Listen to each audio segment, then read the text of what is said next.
Chapter 11. The Miracle. The next day was foggy. Everything on the farm was dripping wet. The grass looked like a magic carpet.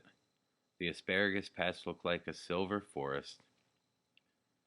On foggy mornings, Charlotte's Web was truly a thing of beauty. This morning, each thin strand was decorated with dozens of tiny beads of water. The web glistened in the light and made a pattern of loveliness and mystery like a delicate veil. Even Lurvy, who wasn't particularly interested in beauty, noticed the web when he came with the pig's breakfast. He noted how clearly it showed up, and he noted how big and carefully built it was. And then he took another look, and he saw something that made him set his pail down. There, in the center of the web, neatly woven in block letters, was a message. It said, "Some pig." Lurvy felt weak. He brushed his hand across his eyes and stared harder at Charlotte's Web.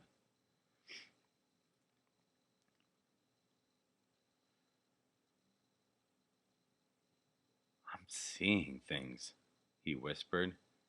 He dropped to his knees and uttered a short prayer. Then, forgetting all about Wilbur's breakfast, he walked back to the house and called Mr. Zuckerman. "I think you better come down to the pig pen," he said. "What's the trouble?" asked Mr. Zuckerman. "Anything wrong with the pig?" "Not exactly," said Lurvy. "Come and see for yourself." The two men walked silently down to Wilbur's yard. Lurvy pointed to the spider's web. "Do you see what I see?" he asked. Zuckerman stared at the writing on the web. Then he murmured the words, "Some pig." Then he looked at Lurvy. Then they both began to tremble. Charlotte, sleepy after a night's excursion, smiled as she watched. Wilbur came and stood directly under the web. "Some pig," muttered Lurvy in a low voice. "Some pig," whispered Mr. Zuckerman. They stared and stared for a long time at Wilbur. Then they stared at Charlotte. "You don't suppose that spider," began Mr. Zuckerman, but he shook his head and didn't finish the sentence. Instead, he walked solemnly back up to the house and spoke to his wife. "Edith, something has happened," he said in a weak voice. He went to the living room and sat down with Miss Zuckerman followed. "I've got something to tell you, Edith," he said. "You better sit down." Miss Zuckerman sank into the chair. She looked pale and frightened. "Edith," he said, trying to keep his voice steady, "I think you'd best be told that we have a very unusual pig." A look of complete bewilderment came over Miss Zuckerman's face. "Homer Zuckerman, what in the world are you talking about?" she said.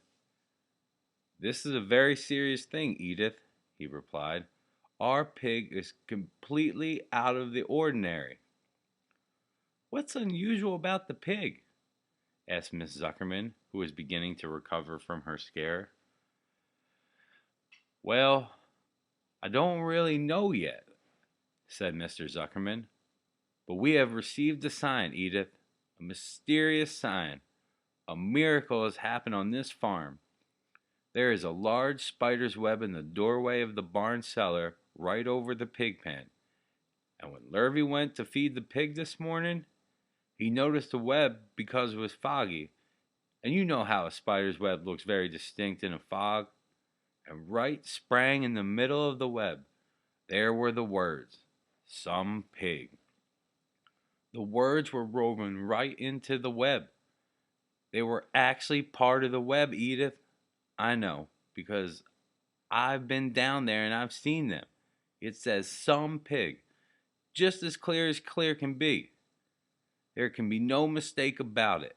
A miracle has happened, and a sign has occurred there on earth, right on our farm. and we have no ordinary pig." "Well," said Miss Zuckerman, "it seems to me you're a little off. It seems to me we have no ordinary spider." "Oh, no," said Zuckerman. "It's the pig that's unbelievable. It says so right there in the middle of the web." "Maybe so," said Miss Zuckerman. "Just the same, I intend to have a look at that spider." "It's just a common gray spider," said Zuckerman. They got up, and together they walked down to Wilbur's yard. "You see, Edith, it's just a common gray spider." Wilbur was pleased to receive so much attention. Lurvy was still standing there, and Mr. and Mrs. Zuckerman, all three, stood for about an hour, reading the words on the web over and over, and watching Wilbur. Charlotte was delighted with the way her trick was working. She sat without moving a muscle and listened to the conversation of the people. When a small fly blundered into the web just beyond the word pig, Charlotte dropped quickly down, rolled the fly up, and carried it out of the way. After a while, the fog lifted. The web dried off, and the words didn't show up so plainly. The Zuckermans and Lurvy walked back to the house just before they left the pig pen. Mr. Zuckerman took one last look at Wilbur. "You know," he said in an important voice, "I thought all along that that pig of ours was an extra good one. He's a solid pig. That pig is as solid as they come. You notice how solid he is around the shoulders, Lurvy?" Sure I do," said Lurvy. "I've always noticed that pig. He's quite a pig." "He's long and he's smooth," said Zuckerman. "That's right," agreed Lurvy. "He's as smooth as they come. He's some pig."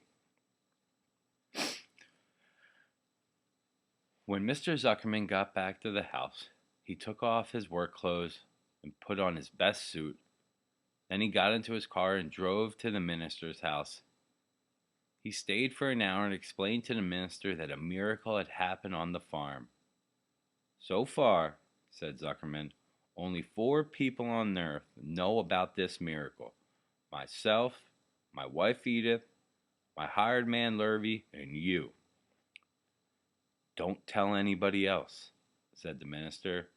"We don't know what it means yet, but perhaps if I give some thought to it, I can explain it in my sermon next Sunday.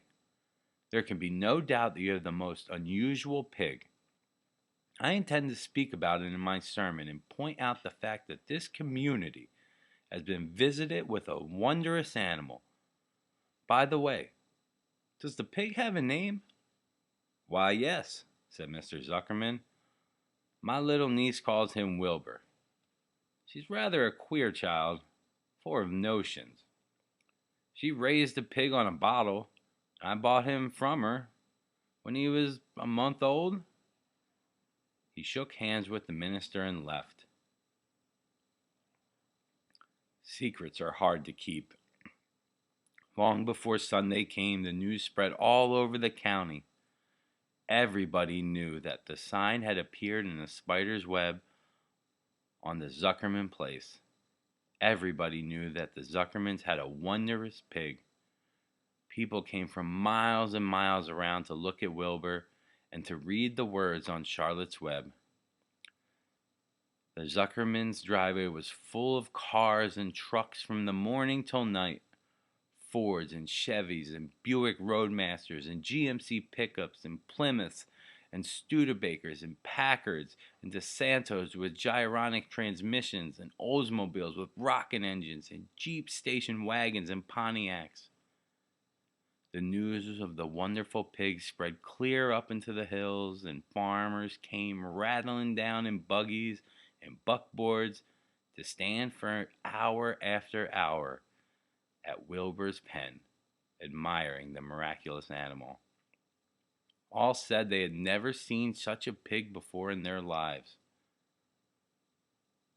When Fern told her mother that Avery had tried to hit the Zuckerman spider with a stick, Miss Arable was so shocked that she sent Avery to bed without any supper as punishment. In the days that followed, Mr. Zuckerman was so busy entertaining visitors that he neglected his farm work. He wore his good clothes all the time now, got right into them when he got up in the morning.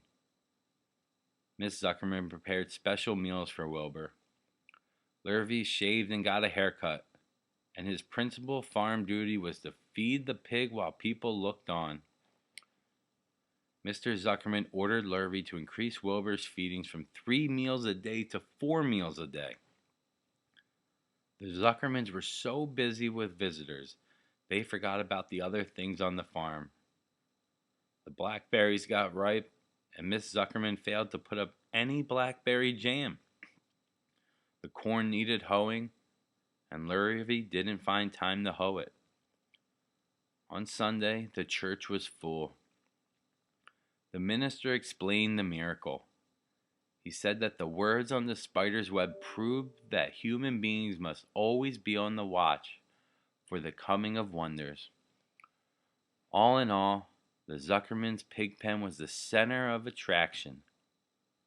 Fern was happy, for she felt that Charlotte's trick was working and that Wilbur's life would be saved. But she found that the barn was not nearly as pleasant. Too many people. She liked it better when she could be all alone with her friends, the animals.